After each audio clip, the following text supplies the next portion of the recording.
Did you know that Home Alone, the iconic holiday classic, had some really weird facts unknown to the public? Here are 10 weird facts you didn't know about Home Alone. Number 10. The accidental scream.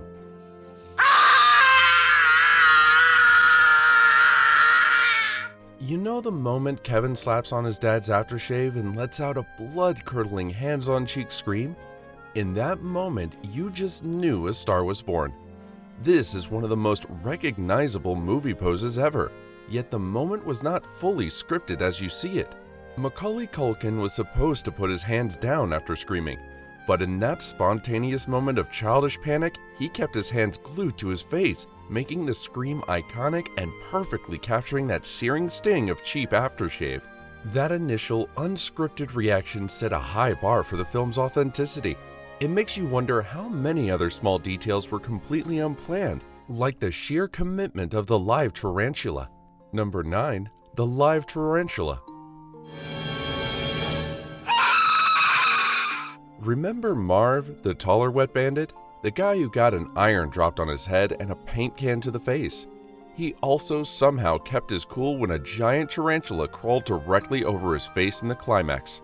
Now, most people assume that the spider had to be fake, or at least filmed separately. Nope, the tarantula was 100% real, a very large one sitting right on Daniel Stern's skin. The sheer thought of that is intense.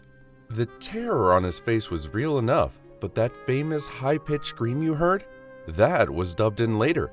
Needed that authentic terror look, but didn't want to scare the actual spider off with a real-life shout.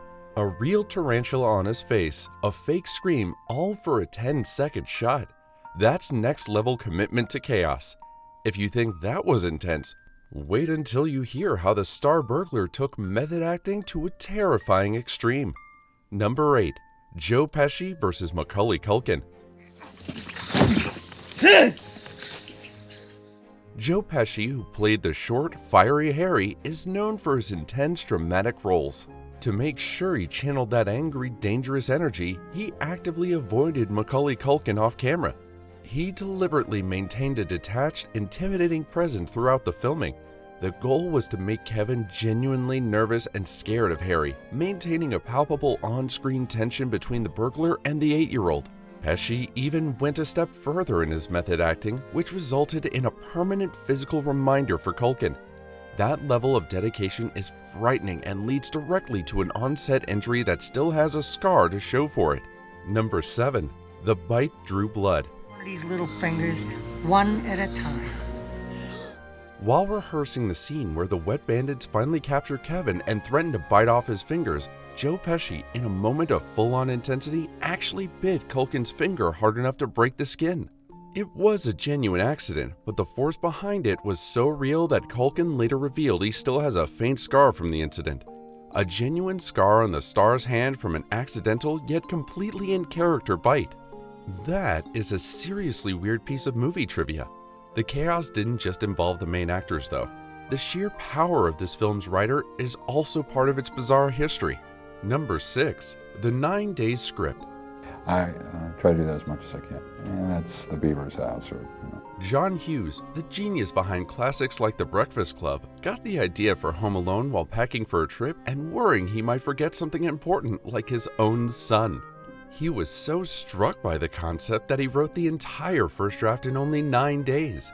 This remarkable speed suggested the story was already fully formed in his mind. 9 days to craft a script that would become one of the highest-grossing comedies of all time, defining a generation's Christmas. That frenetic burst of creativity yielded massive, unexpected results. You might expect a script written that fast to be low budget, but what about an unplanned, bizarre scenario? Number 5. Production shut down. I want to make sure that none of us are embarrassed by it. The original budget for the film was $10 million, but the cost crept up to over $14 million. The studio Warner Brothers was not happy about the overrun. As a result, they shut down the production and pulled the plug. For a brief moment, the film was dead. Fortunately, Hughes had a backup plan. He had secretly slipped the script to 20th Century Fox, who immediately agreed to take over the project, resulting in a production that was bigger, better, and costing $18 million. The most bizarre part? The house itself also cost a fortune, but a lot of the set pieces were repurposed from a completely unexpected source. Number 4. Built inside a gym. You better get out of here before somebody sees us. The real-life McAllister house in Winnetka, Illinois, and some scenes like the entryway and staircase were filmed there. Those specific shots lend a crucial sense of authenticity and place. However, the bulk of the interior, the kitchen, the dining room, and where all the famous traps were set, was actually a massive custom-built set constructed inside the gymnasium of an abandoned high school. The entire home was a set built specifically to accommodate the cameras, the traps, and the safety equipment needed for the stunts. It gave them room for those wide, sweeping shots of chaos. Speaking of safety and stunts, the most physically demanding role in the whole film wasn't even played by the child star. Number 3. The 30-year-old stunt double.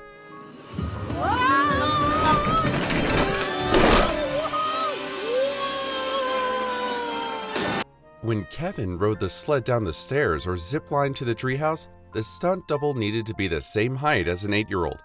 The man who took on the job was Larry Nichols, a 30-year-old stuntman who was only as tall as a preteen. Nicholas performed all the dangerous falls, swings, and slides, selling the visual of a small boy being a daredevil. He was often dressed in the same clothes as Kevin, right down to the beanie. Think about that for a second. A grown man performing those slapstick stunts for real. Also, a kid wouldn't get hurt. But even the safest looking stunts had weird details. Number 2. Filmed in reverse. That's sick! Hey, watch out! The moment Harry and Marv's van screeched to a halt just inches from Kevin was a classic jump scare. It looked terrifyingly close, yet perfectly controlled. That's because it was filmed in reverse. This clever trick ensured the safety of their young star. They had the van stop, then back it away from Culkin and played the footage backward during editing. The filmmakers reversed the shot to guarantee the van wouldn't accidentally hit the young actor. A simple, weird bit of movie magic that helps sell the drama of a near miss. The effect is seamless and deeply impactful. Speaking of impacts, the most bizarre celebrity fact associated with the movie is pure fan speculation. Number 1. Elvis Presley made a cameo. And now that I'm this close, you're telling me it's hopeless. I'm sorry. For years, a persistent online conspiracy theory has claimed that the king of rock and roll, Elvis Presley, who officially died in 1977, made a cameo in Home Alone. Looking closely during the airport scene where Kevin's mom, Kate, was arguing with the ticket agent in Scranton, a heavy-set bearded man in a sports coat was standing behind her. This figure, they argue, was simply too mysterious to be a regular traveler.